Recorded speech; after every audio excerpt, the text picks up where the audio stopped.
Well, thank you for joining me today, Deb Conklin, running for Spokane County Prosecuting Attorney. Now, you've got some water. It's hot outside, so I totally get it. I'm drinking iced tea. It's pretty warm out there today. It is a hot day. Yes. Well, thank you again for making the time to chat with me. Let's dive into it. You're running for prosecuting attorney. What made you want to run for office? This has actually been a long-term process for me. 8 years ago, in 2014, when Steve Tucker retired, Brian Beggs and Larry Haskell were the two candidates who ran for prosecutor. And at that time, Brian Beggs had been a major supporter of smart justice. Smart justice is an approach to the criminal legal system that says we are going to do things that are smarter, that are cost effective. We're going to look at ways to reduce crime and particularly address things like recidivism and do it in a way that's cost effective. We're going to use proven practices, cost effective solutions. We'll look at evidence-based information. And so when Brian Beggs started running on that platform, Larry Haskell said, well, I'm for smart justice too. You know, it makes sense. We save money, we do smart things. And about a month after the election, the smart justice folks asked to sit down and have a meeting with him and talk about how he was going to start implementing that. And he said, I don't support smart justice. If you wanted smart justice, you should have elected Brian. And so at that point, it became clear that we were not going to get what we had hoped for. And then 4 years later, he ran unopposed. And at that point I said, so this just can't happen. And at that point I was a pastor and happy being a pastor, but I had been a deputy prosecutor and I understood how one does that job. And I decided, and I had years ago quit practicing law, so I decided I didn't want to pay inactive dues. I had just shut that down. Yeah. So I had to reactivate that and go through the whole, bar process and everything. And so I went ahead and did that and got ready to run and ran this year. And for me, it's about things like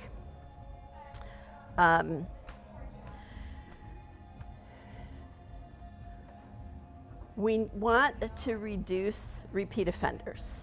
I mean, we want to feel safe in our homes. We want to reduce crime, but particularly in Spokane County, a big problem is repeat offenders. And we have demonstrated over the last 40, 50 years that simply locking people up longer doesn't do that. And doesn't do what? Doesn't reduce the crime rate. Okay. And in particular, it doesn't doesn't address the problem of repeat offenders. And so over the years, different jurisdictions, different people have tried things that work well. In Spokane, our Spokane City uses the community court, which is incredibly effective. In Spokane County, we have the therapeutic courts. And in particular, our Veterans Court is one of the best in the country in terms of reducing repeat offenders. What would you do to address repeat offender rates in Spokane County? I would embrace those programs rather than resisting them. Because you think it's being resisted right now? So according to the administrator of the therapeutic courts who retired last winter, when she was interviewed by the spokesman, she said the courts were not being fully used because the prosecutor was discouraging the deputies from referring people to the therapeutic courts. I would encourage their use, not discourage their use. Because one of the things we know, so one of the things I've said for decades, both as a prosecutor and as a pastor, working with people in crisis, the vast majority of people sitting in our jails, not prisons, that's a different issue. Some people really do need to be locked up. But the vast majority of people sitting in our jails are there because they don't know how to be competent at life. They're missing some of the skills, or they're facing challenges that they don't know how to deal with, and so they end up in jail for any of various reasons. And so if we can provide resources for those people, we can reduce the jail population. And over the last 10 years in Spokane County, we've had one attempt after another to look at the problem, identify the issues, and solve them. So in 2012, the Department of Justice started a pattern and practice evaluation, and that came out in 2014. In 2013, December 31st, I love the date, on December 31st of 2013, 3 local experts, one was a judge, 2 of them had been prosecuting attorney, defense attorney, assistant attorney general, federal attorney. They came out with the blueprint for reform, Right. which was like a 40-point program. Yep, I know what you're talking about. For improving the system. Then we had the Burns Institute report in 2016 that looked at the disparate treatment issue and documented what was going on with that. Then in 2016, we also had the MacArthur Foundation started giving grants, and over the next 6 years it's been, the county has received $4.7 million in grants specifically to address reducing the jail population and addressing the issue of disparate treatment. And repeatedly in those situations, the prosecutor's office has been a roadblock to a lot of what needed to happen. In October of 2020, 7 years after they issued the blueprint, the same 3 experts issued sort of a report card on how we were doing with the blueprint for reform. And in many cases, we were doing better.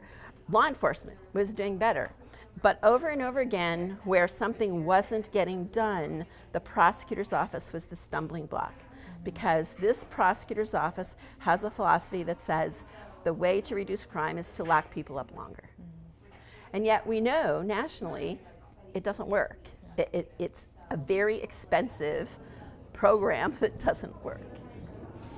I do want to take a step back. If you could dial it down for me, simplify it. What was your decision point for running for this office? I know you said you wanted to see change, but kind of simplify it down for me. So we need a deep cultural change in this office. Okay. The problem is not just this action or that action. The problem is the culture in the office. And I am the one candidate that's running who learned how to be a prosecutor, was trained and worked in a different office with a different culture. And I believe that if I bring that culture to this office, we can improve how we're doing on many of these things, if not solve the issues. Can you describe that kind of culture? What do you see it being? Well, so for one, this office relies very heavily on plea bargaining. Okay. And the office that I was trained in, the official policy is we don't plea bargain. I mean, obviously everybody plea bargains. Yeah. But when your conscious program is to plea bargain, when you embrace that as a tool, then what happens is you file all these charges so that you have charges you can dismiss to get a plea to the 1 or 2 things that you really want. And that's problematic for a whole bunch of reasons. So first of all, one of the fascinating things, and I was told this, but I haven't been able to check it, but as I understand it, in 2019, Spokane County Prosecutor's Office filed more felonies 2017, yep, than King County. Yes, the former, yes, so that's actually one of my questions. The former public defender's office claimed that the prosecutor's office had filed a higher rate of felony charges than other counties. Yeah. So in 2017, it was a higher rate. Yep. I have been told in 2019 it was literally higher raw numbers. And since King County has like 4 times as many people as Spokane County, if we're charging more felonies, there's a problem because we're not that much more dangerous.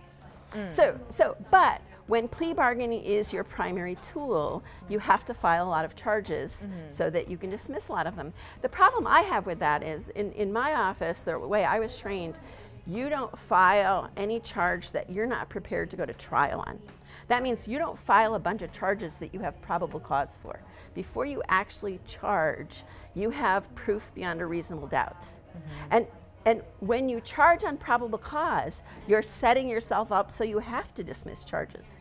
Because by the time the prosecutor's office gets a police report and interviews witnesses, you pretty much know what your evidence is. You're not you should go in confident knowing you're not these are suddenly, the charges. Right. You're not suddenly going to have new evidence pop out of the thin air. Right. So if you don't have proof beyond a reasonable doubt when you charge, you can't go to trial.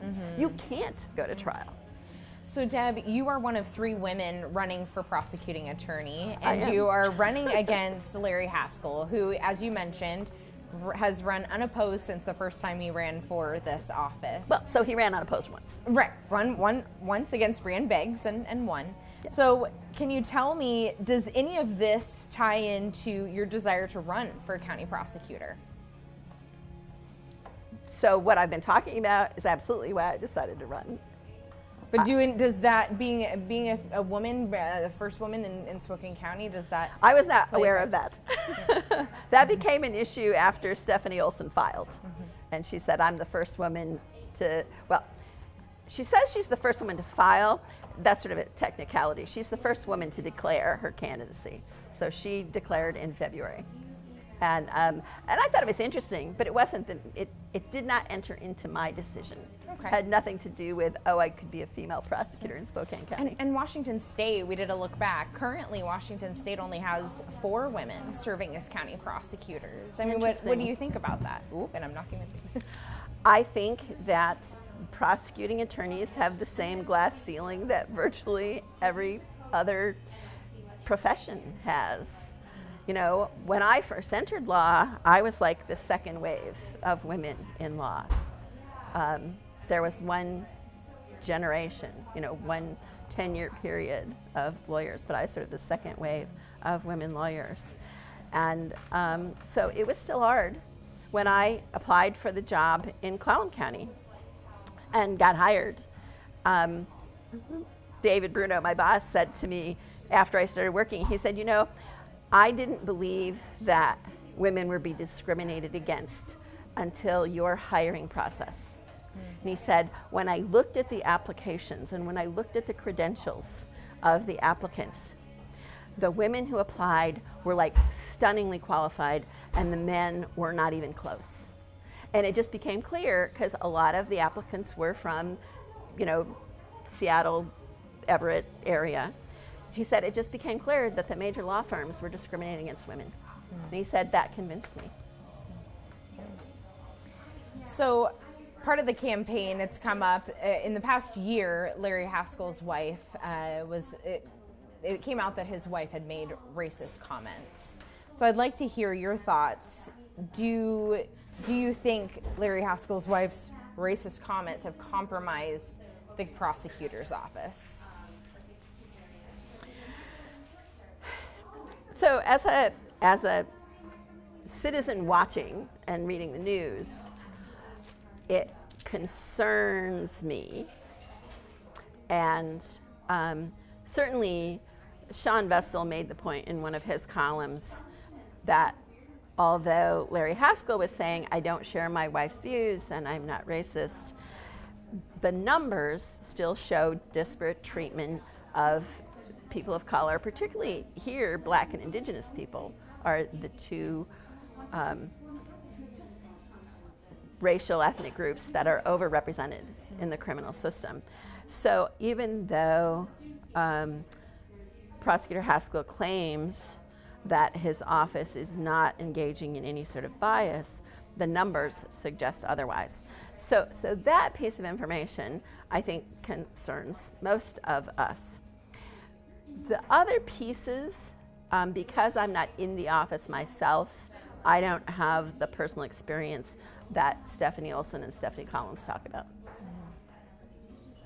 Larry Haskell has maintained that his wife's opinions doesn't reflect his own, and it hasn't affected his ability to uphold his office as prosecutor.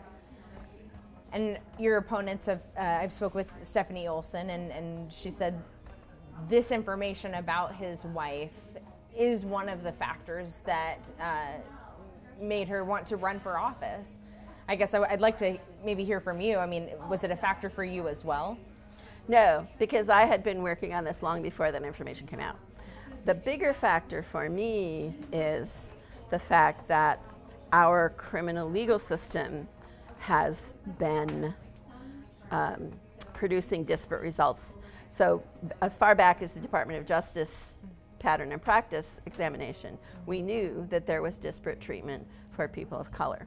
And one of the reasons that I wanted to run is because I have actually, I'm a credentialed facilitator in a program, and I'm going to read this because they've changed the name since I was first, in a program called Why Race Matters, History, Systems, and Strategies. Okay. And that's something that I have been trained to facilitate workshops for both individuals and organizations to look at the really underlying issue of what we call inherent bias or systemic racism. Because the real issue, and I think the reason that Larry Haskell, among other people, gets defensive is the point is not that he's actively being a racist. The point is that we all live in a system where there's this inherent bias. And so we see things in a way that creates biased results. So for example, if you take Tamir Rice in Ohio, the officers jump out of the car and in seconds they have shot and killed this 12-year-old boy who's playing with a toy rifle. And I believe one of the reasons for that, based on studies that have been done and information that we have available, is that's because their perception, their culturally conditioned perception when they jumped out of that car was that there was a dangerous man with a dangerous weapon pointing it at people. Okay.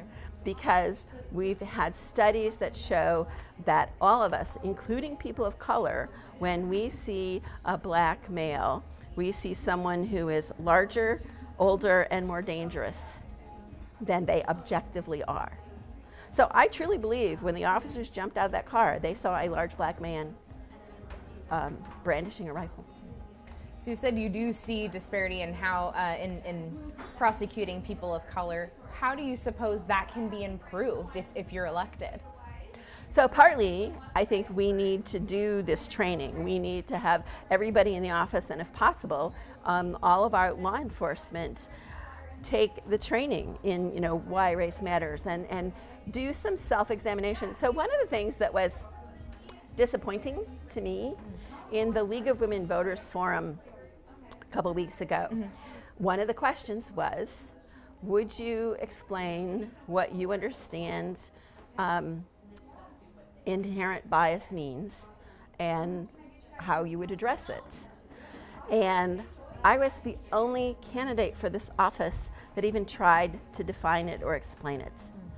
Larry and Stephanie Olson basically said, we've done all the trainings. We offer all the trainings. We do the trainings.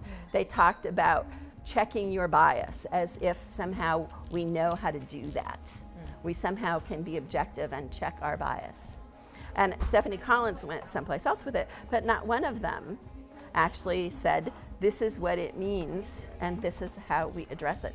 So as far as I can tell, there's been no real attempt in the office to help people do that deep look at what are the biases that we come to just because of how we're enculturated, and how can we, being aware of them, then we can be more self-aware and say, how do I pay attention to the ways in which those are affecting what I'm doing? Sure. So for instance, we talk about bringing a racial equity lens to the work we do, the decisions we make. And that would apply to the civil side of the office as well as the criminal side. We talk about all the criminal stuff, but the prosecuting attorney is the attorney for every elected county official. And that's a whole nother set of issues that we're not even really talking about yet. I do want to move on. So we're seeing an increase in violent crime and drive-by shootings here in Spokane County. So what role do you think the prosecutor's office should play in addressing this? So I'm hearing about the drive-by shootings, and just lately those have been a problem. But I'm still kind of not convinced that there's then been this huge increase in violent crime. You don't think there's been an increase in shootings? Well, drive-by shootings is a very specific thing. But I went online and looked. And if you look between 2017 and 2020 in Spokane City and Spokane County, crime is actually going down. And where did you get those numbers? Those are taken from the NIBRS, which is a federal FBI database. But these are, I can give these to you. Sure, thank you. We've been tracking drive-by shootings right. with the cities. So let me finish. So in terms of overall crime rate, I am not yet convinced that the crime rate is going up, because after 2020, of course, you have all the issues of COVID and what did COVID do, and is this, whatever's going on, is it an increase, is it a blip? So I don't think the numbers compare well between pre-COVID and current. I think until we kind of get further down the road, we're not going to know if the numbers are going up from there. That goes through 2020. Mm-hmm. Drive-by shootings is a very specific piece of that. Right. And that piece we need to take very seriously. And one of the problems with drive-by shootings is they're usually gang and drug related, and they often have victims who had nothing to do with the situation. And so those need to be taken very seriously. The mayor and local law enforcement, Mayor Nadine Woodward, have recently, in recent press conferences, have said the rate that we're going with the number of violent crimes, more specifically drive-by shootings, the rate that we're on track to surpass previous years where we saw a high rate of shootings. Do you agree with that then, in the notion of that you're not convinced that the numbers are as high as we think they are? I mean, it is. I think that there is a group of people who are determined to build a big, new, expensive jail. That includes the sheriff, the current county commissioners, at least 2 of them, the prosecutor's office. And I think that creating the impression that violent crime is getting out of hand helps them make the case that we need a bigger jail. I'm not sure that the data is really there. And those printouts up through 2020 say it's not. So until we have, more processed figures, until we have complete data, I worry that what we're doing is scaring people for no good reason. So let me just be clear. It is your belief that drive-by shootings are not a big concern or issue? Didn't say that. Drive-by shootings are sort of in their own category right now. Okay. Drive-by shootings are an issue. Okay. And we need to address them, and we need to address them vigorously. But it's not as bad as we may I think that is misleading to say crime in general is skyrocketing because we have this very specific problem with drive-by shootings. Because crime in general, at least according to those statistics, isn't increasing. Right, but I'm talking about specifically drive-by shootings are seeing an increase. And it's a problem, and we need to address it. And we need to come down hard on it. Okay, so how would you address that? So, when the case gets to the prosecutor's office, then you charge the highest count you've got, and you stick with it. You don't plead down to lesser offenses in order to save money or save court time. And because people who engage in drive-by shootings are the sorts of people that aren't likely to benefit from any kind of program that's going to help them, do things better or put their life back together. There are some people for whom locking them up is the only solution. First-degree premeditated murder, drive-by shootings, which is a form of first-degree premeditated murder. Those are dangerous people, and we need to take them very seriously. I want to spin off of that.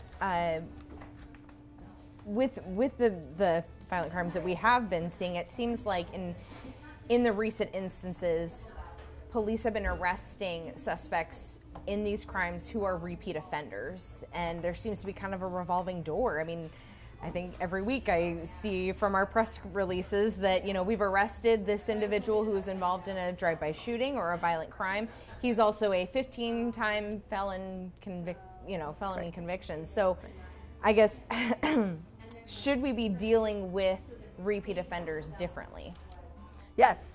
I mean, that's one of the fundamental points that I'm trying to make is if we started by dealing with people differently when they're doing things like minor thefts or even residential burglaries where no one's home and no one is injured, if we look at each of those suspects and look at what we can do to help them go in a different direction, then we might be able to head them off before they ever get to the point of drive-by shootings.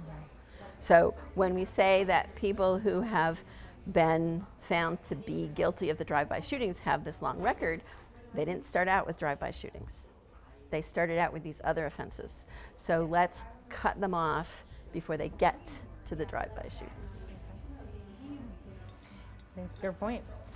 I'm enjoying the tea here. How is your water? The water is great, cooling. Although I think my ice is all melted. I know, yeah, it's pretty warm in here for sure.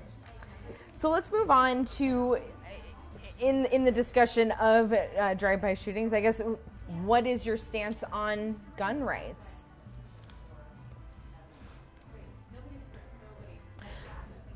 I believe in the Second Amendment. I've actually owned guns. I have learned how to take care of and shoot guns. I don't have any now because my husband got them all in the divorce. Oh, gosh. I had 2 small children. I was a single mom. The guns were better off at his house. Oh, makes sense. Safety, safety. Yeah, absolutely. And that's my point is, I think gun ownership is a responsibility, and I think people need to take it seriously. And I think gun safety is important. And I've actually been endorsed by the Alliance for Responsible Gun Ownership because I think we need reasonable regulation of gun ownership. You know, if you look at, particularly most recently, the Uvalde shooting, where this young person turns 18 and immediately goes out and buys at least 2 high-powered weapons and high-capacity magazines. In Washington State? No, this was in Texas. Oh, you're talking about the Texas shooting. Yeah, Okay. the Texas shooting, Okay. Uvalde. And then goes to school and starts killing children. I think we need regulations that make it so that a barely 18-year-old can go and buy several high-powered weapons. Well, that's not possible in Washington State, though. In Washington State. But he can buy them in Texas and come to Washington State. But you're running for a Washington State county office. I'm just saying, I think we need reasonable regulation of guns. Okay. What would reasonable look like to you? It would be, people don't need high-powered weapons. And what does high-powered mean to you? Assault weapons, for sure. But what is that? I mean, specific. Well, so that's the problem. Sure. Is we would have to write a law that defines it, and there are all kinds of arguments. You know, one person said that's not really an assault weapon. Somebody else says it is. Mm-hmm. I am not a gun expert. Mm-hmm. I can't tell you precisely what guns fit which categories. Okay. The principle would be normal citizens don't need assault weapons. In general. I mean, maybe somebody can make a case for why they personally should have one. So Their case is the Second Amendment right to bear arms. So I find it fascinating that the state of New York had a law as early as 1913 that said in order to have a permit to openly carry a weapon, you have to have a specific reason to do that. Not in your home, not at your gun range, not in your target gun club, but to carry it out in Open carry? Open carry. You have to have a specific reason to do that. That had been on the books since 1910. And the Supreme Court just said it can't be enforced anymore. For over a century, nobody had a problem with that law. It wasn't interfering with anybody's right to have guns, to own guns, to do what they wanted to with guns, until somebody decided to make a political issue of it. Would you like to see that here in Washington State? You have to have a reason to open carry. I mean, in Washington, right, you know, Washington State, you can open carry without a permit. What I know is that when I was downtown after the Black Lives Matter protest, went to the courthouse, had a perfectly calm, safe protest. That evening, downtown in the streets, there were young men in camouflage with what looked to me like assault weapons. And I went home.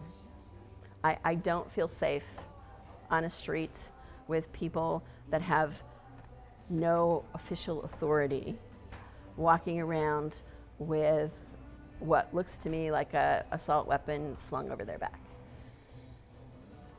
I don't feel safe. I would say to that, it is their right to be able to open carry that kind of weapon, as is your right to go home and not be around that.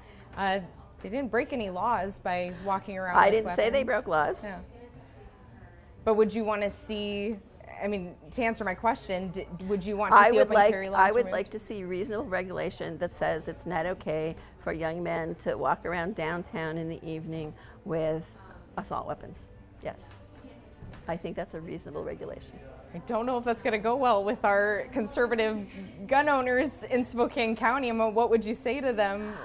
I know that studies have shown that something like 60% of Americans, even in conservative places, think we need reasonable gun regulation.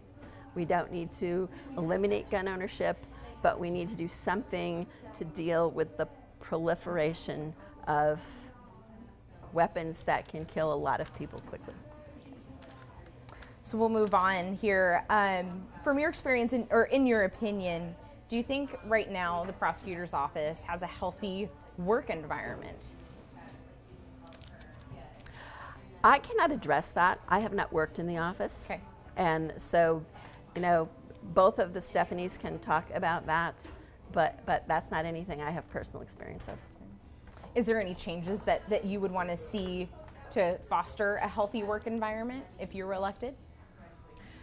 So changes is hard to talk about because I'm not personally aware of what there is, so I don't know what I would change. Forgive me, let me rephrase. Are there things Sure. that you would want to implement if you were elected to encourage a healthy work environment? So I would have an open door policy for employees that they could come and talk to me about anything, anytime. I know one of the dynamics in the panels we've been doing is Stephanie Collins talks about the backlog in the domestic violence cases and the fact that it wasn't being addressed. Mm-hmm. And at one point, Larry Haskell said, well, you should have come to me and we could have addressed it. Mm-hmm.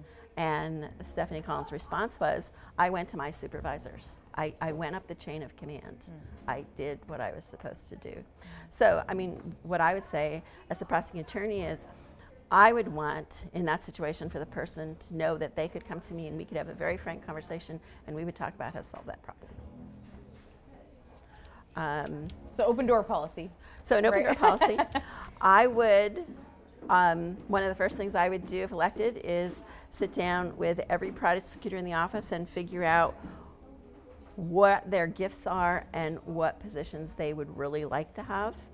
Because I look, for example, at Stephanie Collins' website, and it shows all these different positions she had in the office. And it's like she'll go from the domestic violence unit to something else, and then 2 years later she'll be back in the domestic violence unit. And I look at that and I think, I don't know why this is happening, but it would concern me that someone who's been in the office for over 2 decades keeps getting moved around for reasons that don't seem obvious from that list. I would like people to have jobs where they can put their whole heart into the job and do it well.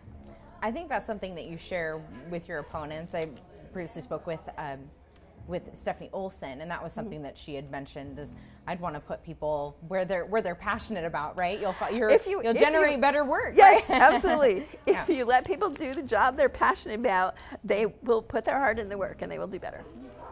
Forgive me if we touch on this, but what do you think the court system needs to do better right now? The court system.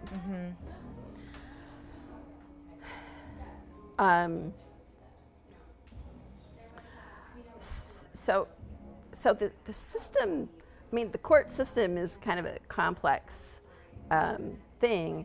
I think the prosecutor's office has a key role to play in the system. So, for example, a judge. I mean, the judge, most people think the judge is the most powerful person in the system. But Aren't they? But the judge can only make decisions based on the information that's made available in court. And so the judge takes the information from the defense and the information from the prosecutor and then tries to come up with a fair decision. And of course, the verdict of a jury if it's a jury trial. And so, for example, in pretrial release. So one of the issues right now in Spokane County is we have this $400,000 MacArthur grant that was supposed to be used to implement a supported release program pre-trial. And as of February, the prosecutor's office was in a conversation that was reported in the Spokesman Review where the reporter said it was stark. On the one side, you have the prosecutor's office saying it's too expensive, it's dangerous, it can't work, and you have the judges and the community and the defense attorney saying it's effective, it will save money, we need to have it. And last Saturday, Larry said they looked at it again and changed their mind. I'm not sure why they had to look at it again. The information was all there. So when a prosecutor goes into court and says to a judge, you can't release this person because of this information we have, the judge's hands are kind of tied because they can't say, I don't believe you, I'm going to put them on home monitoring. The judge says, okay, well, we'll find a middle ground here for this, where the community can be safe, but the person has some rights. The problem with that is that the one way to keep somebody in jail is to set bail. And, you know, we think that setting bail is sort of a graduated thing, but the bottom line really is the person can either make bail or not. So setting bail means we're trying to find a high enough number so that they sit in jail until their trial. That's what bail does. Yeah. And so if we set bail, that means we're trying to keep somebody in jail. So for example, in December of 2020, there was a case out in Spokane Valley. And 2 men and 2 women had been drinking, got in a car, ended up in a parking lot. One of the men assaulted the other one.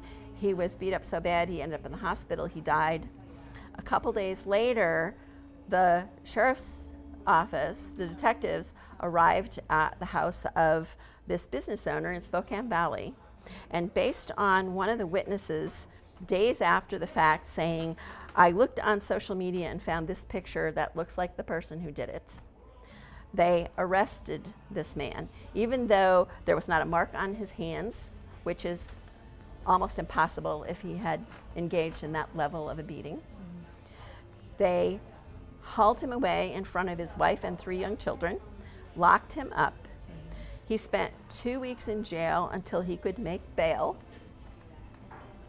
because the prosecutor's office demanded bail, even though their case was literally nothing except 2 witnesses saying this Facebook picture looks like him.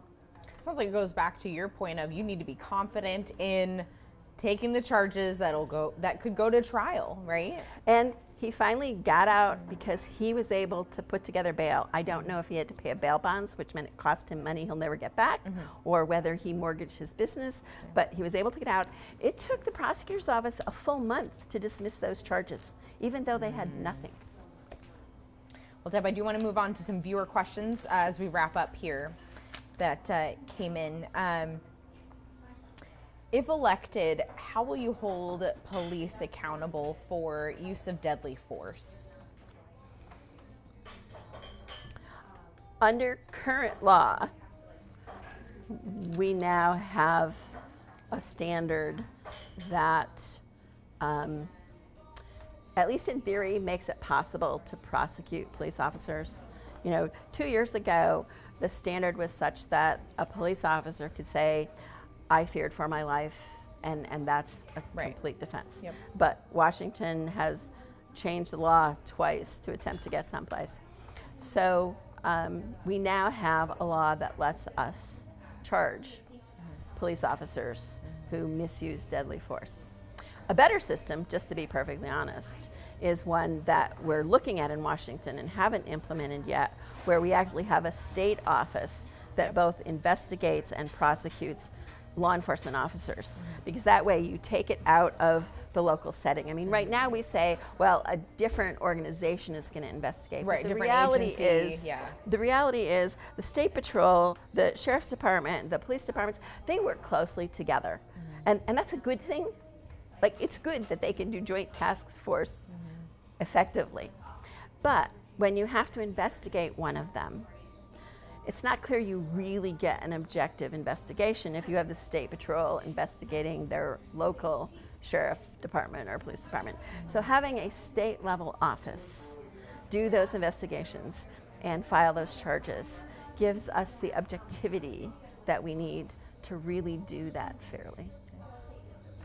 So Deb, when voters are deciding who's going to get their vote for prosecuting attorney, kind of dial down for me, what can they expect from you if you were to be elected? What will your focus be in office? My focus will be to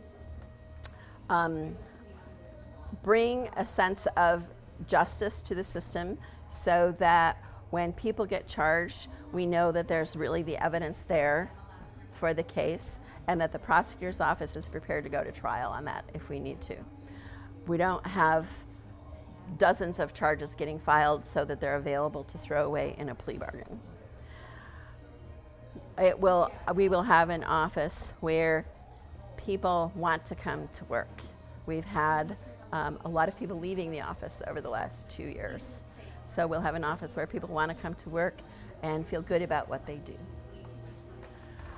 I will bring two skills that I have that no one else has. One is I'm actually a certified practitioner of oversight. Speaking of law enforcement oversight, I am the National Association for Civilian Oversight of Law Enforcement is an international entity, and I have been attending the conferences since 2015 when I was on the Office of Police Ombuds Commission for Spokane City. Right. And I am now a certified practitioner, and I continue to go to those conferences. And then I also have the training in Why Race Matters, so that I can bring a racial equity lens to an office that shows no evidence of understanding inherent bias and how it affects the work we do. I think that answers all my questions. We covered quite a bit. So we did. We did. Well, thank you so much, Deb, for sitting down with me over tea and talking through your campaign. So we'll be keeping an eye on primary elections, and good luck to you. Thank you.